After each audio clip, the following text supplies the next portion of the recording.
The hum of engines filled the cabin as Flight 247 ascended into the clear blue sky. Passengers settled into their seats, flipping through magazines or gazing out windows. Among them, Ethan sat nervously, gripping the armrest as the plane reached cruising altitude. Flying had always unnerved him, but the prospect of a relaxing vacation in Hawaii with his friends made it bearable. Next to him, Sarah, his best friend since college, sensed his anxiety and offered a comforting smile. "We'll be sipping cocktails on the beach in no time," she reassured him. The seatbelt sign flicked off and a sense of normalcy began to settle. Flight attendants moved down the aisle serving drinks and snacks. Ethan's apprehension started to ease as he sipped his ginger ale, trying to lose himself in a movie. Suddenly, the plane shuddered violently, and the fastened seatbelt sign flashed back on. Gasps and murmurs rippled through the cabin. The captain's calm voice crackled over the intercom. "Ladies and gentlemen, we are experiencing some turbulence. Please return to your seats and fasten your seatbelts." The turbulence intensified, jolting the plane as if it were a toy in a giant's hand. Luggage compartments rattled and drinks spilled. Ethan's heart pounded in his chest, his grip tightening on the armrest. He glanced at Sarah, who looked equally alarmed. A deafening roar filled the cabin, and the plane lurched downward. Panic erupted. Oxygen masks dropped from the ceiling, and passengers screamed. Ethan fumbled with his mask, his fingers trembling. The plane continued its erratic descent, the sound of tearing metal and the shriek of wind filling the cabin. "Brace for impact," the captain's voice was drowned out by the chaos. Ethan grabbed Sarah's hand, their eyes locked in a moment of shared terror. Then, with a bone-jarring crash, the plane hit something solid. Darkness enveloped them as the cabin lights flickered and died. The world seemed to hold its breath in the silence that followed. Ethan awoke to a chorus of groans and cries. Pain shot through his body as he tried to move. The acrid smell of smoke and fuel filled his nostrils. Blinking against the haze, he saw the wreckage of the plane scattered across a dense jungle. Bodies lay strewn about, some stirring, others disturbingly still. "Sarah," he croaked, forcing himself to his feet. He stumbled through the wreckage, calling her name. Relief flooded him when he found her unconscious but breathing. He gently shook her awake, and she groaned, clutching her head. "Where are we?" Sarah asked, her voice weak and hoarse. "I don't know," Ethan replied, looking around at the unfamiliar, ominous landscape. Towering trees loomed over them, their twisted branches casting eerie shadows. A handful of other survivors began to gather, their faces masks of shock and fear. Among them was Dr. Owens, a middle-aged woman with a calm demeanor that contrasted sharply with the chaos around her. She took charge, organizing the survivors and tending to the injured with the limited supplies salvaged from the wreckage. As the day wore on, Ethan and Sarah helped collect what they could from the plane. They found a map, but it was of little use. No one had any idea where they had crashed. Night fell, and the survivors huddled together around a makeshift fire, the dense jungle pressing in on them. "We need to find water and food," Dr. Owen said, breaking the silence, "and figure out a way to signal for help." Ethan volunteered to join the search party the next morning. He and Sarah, along with 2 other survivors, ventured into the jungle, marking their path as they went. The oppressive heat and the buzzing of insects made the trek arduous. Hours passed with no sign of water.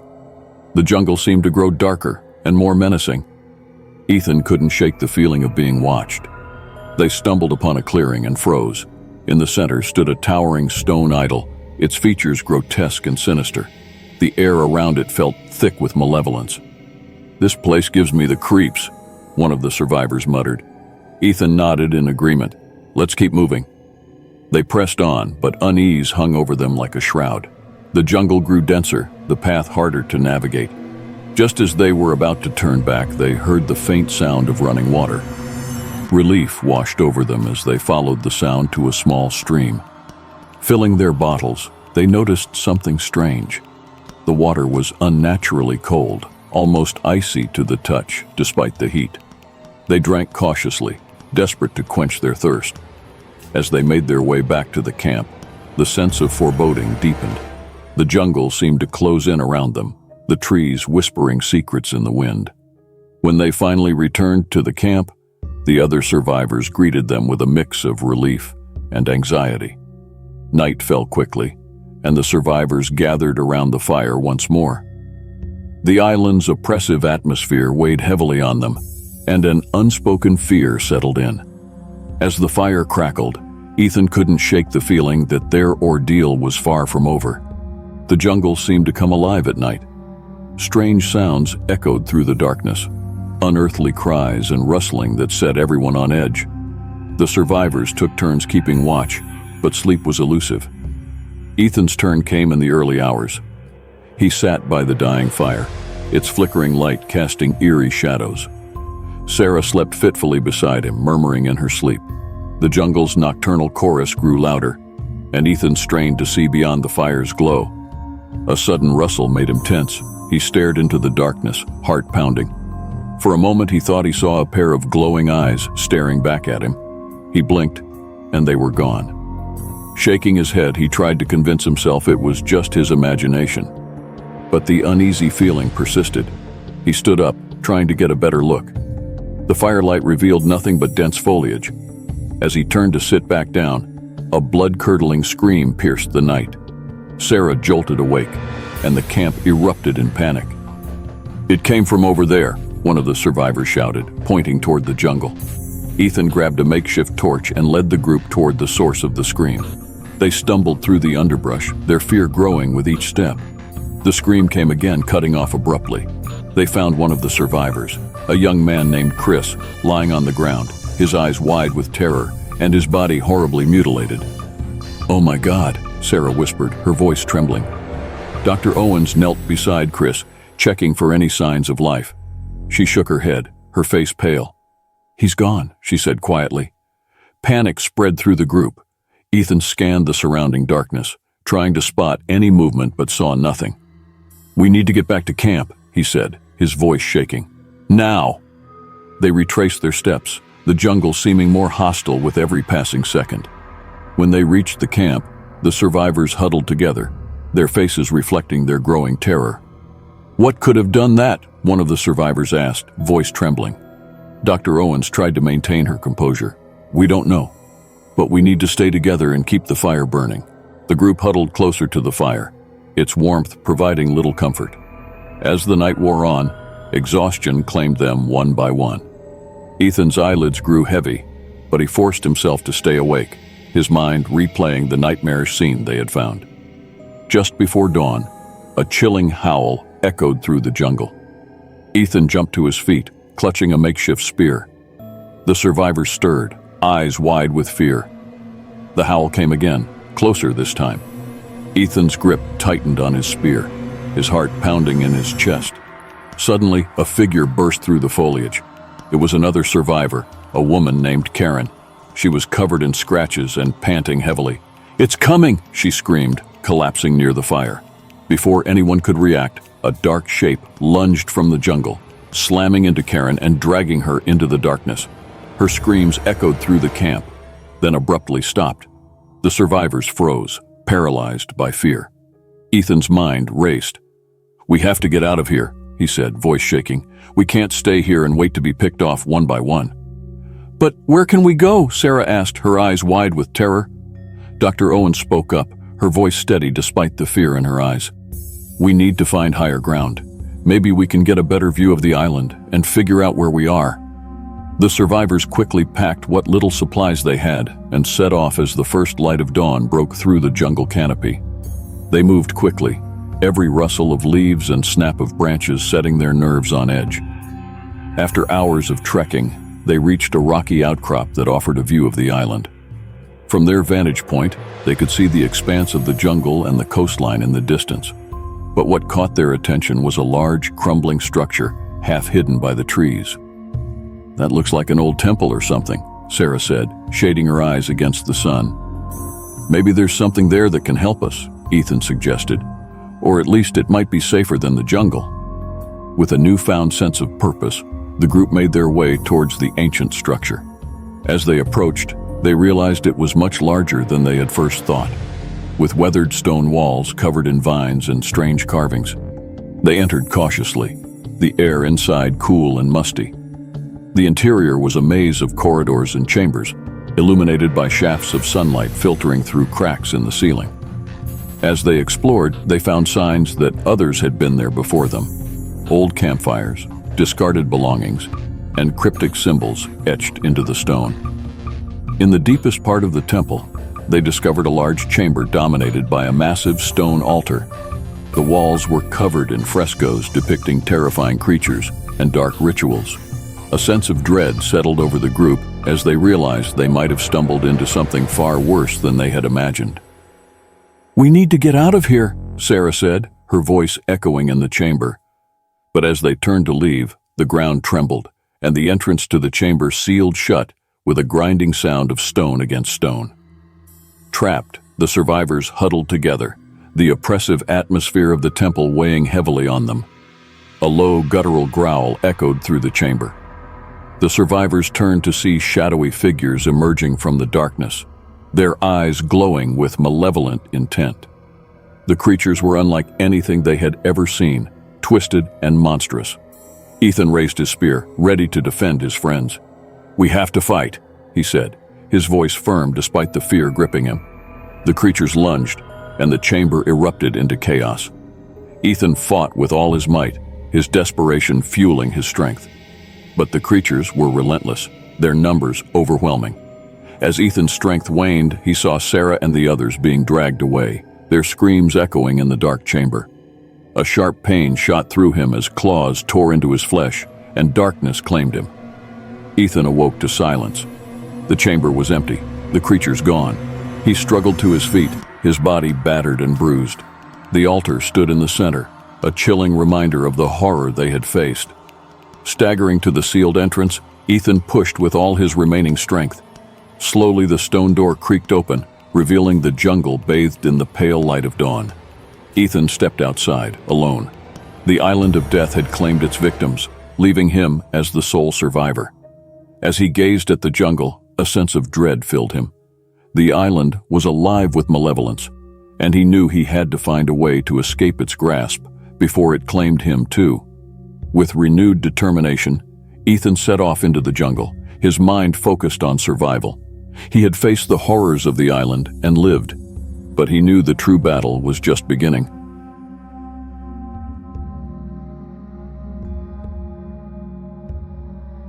Flight 609, operated by Sky High Airlines, departed from New York to Los Angeles on a stormy October night.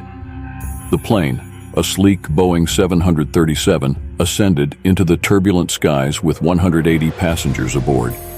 Lightning cracked through the dark clouds, illuminating the anxious faces of those on board. The seatbelt sign remained on, and flight attendants moved cautiously down the aisles, calming nerves with forced smiles. Captain Harris, an experienced pilot, and his co-pilot, Rebecca Lang, kept a close eye on the radar. The storm was intensifying, but they were confident in their ability to navigate through it. However, as they reached cruising altitude, something unexpected happened.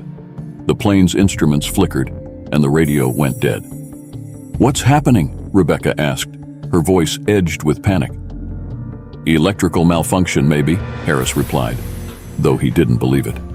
He had never seen instruments react like this. As they attempted to troubleshoot, the cabin lights dimmed and then went out completely. A collective gasp rose from the passengers, followed by nervous whispers. Suddenly, the plane dropped violently, throwing everyone against their seatbelts. The descent stopped just as abruptly, and an eerie calm settled over the aircraft.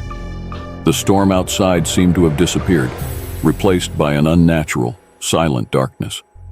As the lights flickered back on, a chilling transformation had occurred. Passengers looked around in shock. Sitting among them were translucent figures, pale and ethereal, dressed in old-fashioned clothing. They stared ahead with vacant eyes, seemingly unaware of the living passengers. One of the attendants, Clara, tried to address the situation. "Please remain calm," she said, her voice shaking. But her words had little effect.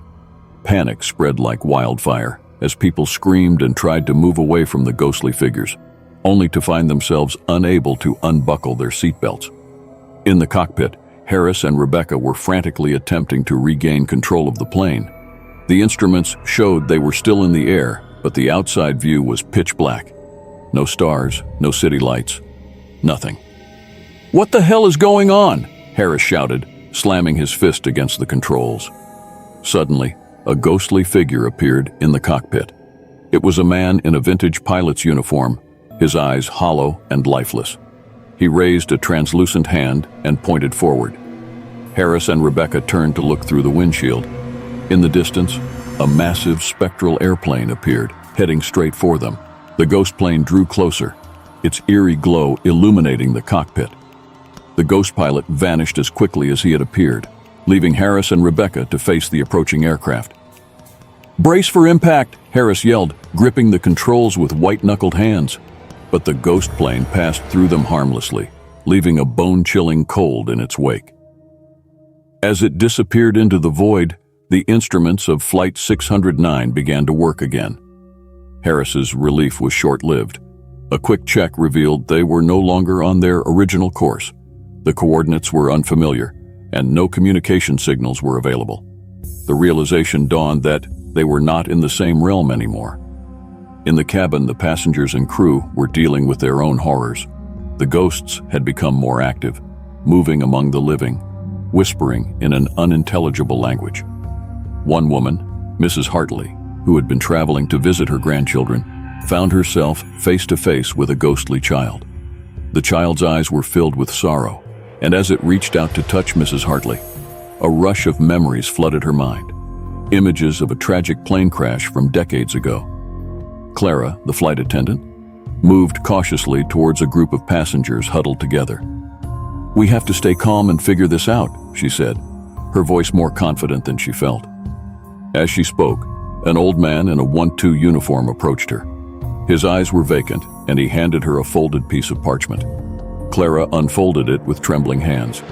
It was a passenger manifest from 1947. Her eyes widened as she read the names, recognizing some of the passengers on her flight.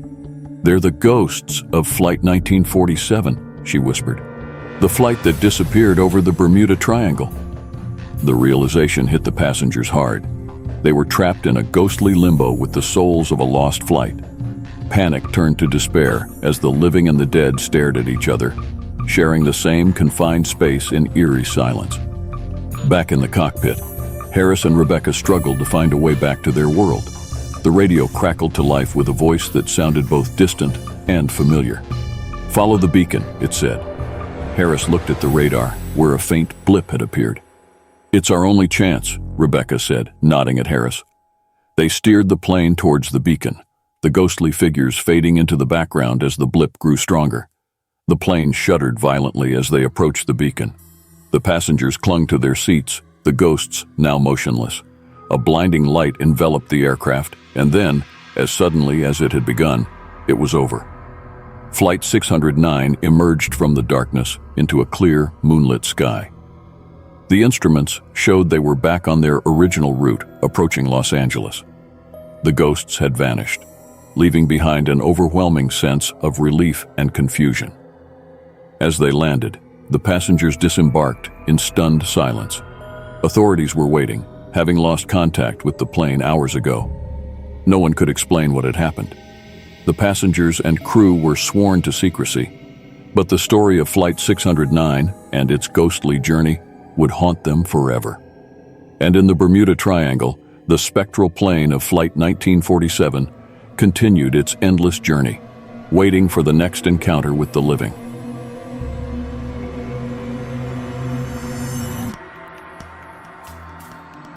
The dense fog hung over the Pacific like a shroud, a veil of gray that obscured everything more than a few hundred yards away. On this particular evening, the skies were eerily quiet, save for the low hum of Flight 739. Captain Reynolds peered into the mist, his eyes straining to penetrate the thick gloom. "Any luck with the signal?" Reynolds asked his co-pilot, Davis. "Still nothing," Davis replied, his voice tense. "We're flying blind here." Flight 739, a small commercial aircraft, was en route from Honolulu to San Francisco when their instruments had suddenly failed. The navigation system flickered out, and they lost all contact with ground control. Despite the clear skies forecast, They were enveloped in this unnatural fog, seemingly materializing from nowhere. Reynolds tapped the compass, but the needle spun wildly. Panic started to seep into the cabin as the passengers sensed something was amiss. The plane seemed to be flying in circles, and the fuel gauge was dropping faster than expected. "Look," Davis pointed out of the cockpit window. A flickering light emerged from the fog, an old lighthouse beacon. Reynolds adjusted their course toward it, hoping to find an island where they could make an emergency landing. As they approached, a dark landmass loomed out of the mist. It was an island, but not one marked on any of their charts. The lighthouse's beam cut through the darkness intermittently, revealing jagged cliffs and a dense, foreboding forest. "Prepare for descent," Reynolds ordered. They had no choice. The landing was rough, the plane skidding along the rocky shore before coming to a halt. The passengers, shaken but alive, disembarked onto the dark, pebbled beach. Reynolds and Davis stayed behind to send a distress signal. "No reception," Davis muttered, staring at his useless cell phone. The island was silent except for the distant crashing of waves and the occasional creak of the settling plane. "Let's gather everyone," Reynolds said, "and find some shelter. We can't stay here." As they regrouped, an uneasy feeling settled over the survivors. The fog was lifting, revealing the true desolation of the island. It was as if the place had been forgotten by time, a relic of another era. Then they heard it, a distant, echoing roar. The group turned as one toward the source of the sound, their eyes wide with fear. From the dark forest, a faint light flickered, reminiscent of the lighthouse beam, but closer, more menacing. "We need to move," Reynolds said, urgency in his voice. "Now."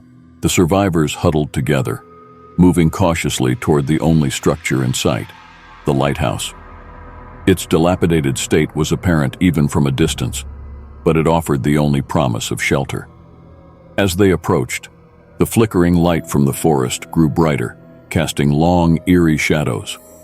The group quickened their pace, but an oppressive sense of dread weighed heavily on them. Inside the lighthouse they found dusty, cobweb-covered rooms, the air thick with the scent of decay.